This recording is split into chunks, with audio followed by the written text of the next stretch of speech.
আত্মপ্রকাশ করল জাতীয় নাগরিক কমিটি। জনতাকে সংগঠিত করা, অন্তর্বর্তী সরকারকে সহযোগিতা ও জবাবদিহিতার আওতায় আনতে এই কমিটি কাজ করবে। ৫৫ সদস্যের কমিটির আহ্বায়ক নাসির উদ্দিন পাটোয়ারি এবং সদস্য সচিব আখতার হোসেন। বিস্তারিত জানাচ্ছেন রফিকুল বাশার। অন্তর্বর্তী সরকারের এক মাসের মাথায় তাদের সহযোগিতার জন্য আত্মপ্রকাশ করল জাতীয় নাগরিক কমিটি। কেন্দ্রীয় শহীদ মিনারে আনুষ্ঠানিকভাবে ৫৫ সদস্যের এই কমিটি আত্মপ্রকাশের ঘোষণা দেওয়া হয়। দল নয়, রাষ্ট্র গঠনে কাজ করবে এই কমিটি। দলীয় ভেদাভেদ ভুলে বাংলাদেশ গঠনে কাজ করার ঘোষণা দেন তারা।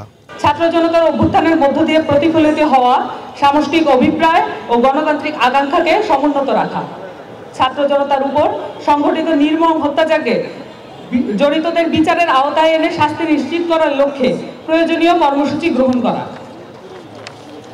রাষ্ট্রের জরুরি সংস্কার ও পুনর্গঠন করার লক্ষ্যে অন্তর্বর্তীকালীন সরকারের জবাবদিহিতা ও সহযোগিতার পরিসর তৈরি করা, বিভিন্ন সামাজিক, সাংস্কৃতিক ও রাজনৈতিক উদ্যোগের সাথে আলোচনা, মত বিনিময় ও গণমুখী কর্মসূচির মাধ্যমে সর্বস্তরের জনতাকে সংহত করার লক্ষ্যে কাজ করা, দেশের সর্বস্তরের সামাজিক, সাংস্কৃতিক ও ধর্মীয় নেতৃত্বকে সংহত করে গণঅভ্যুত্থানের আকাঙ্ক্ষা সমুন্নত করে রাখার লক্ষ্যে ফ্যাসিবাদী কাঠামো ও শক্তির বিরুদ্ধে পর্যায়ক্রমে বিভাগীয় এবং তৃণমূল পর্যায়েও কমিটি করা হবে।